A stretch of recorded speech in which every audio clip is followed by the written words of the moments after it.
আমি তাকে বলেছিলাম যে দেখ, তার যা বয়স হয়েছে তাকে এটা দেওয়া যায় না। না, বাবার আত্মা চেয়েছে।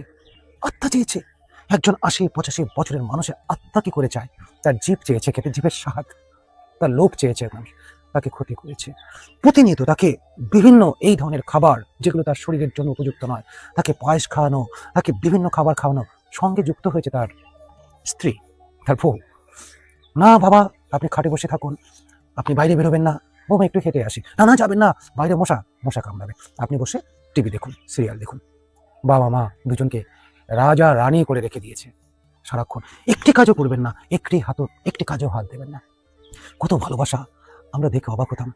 কিন্তু বদ্ধতা কাজ করে এইভাবে যখন একটা মানুষকে তার কর্মজীবন থেকে, তার কর্ম থেকে সরিয়ে রাখা হবে।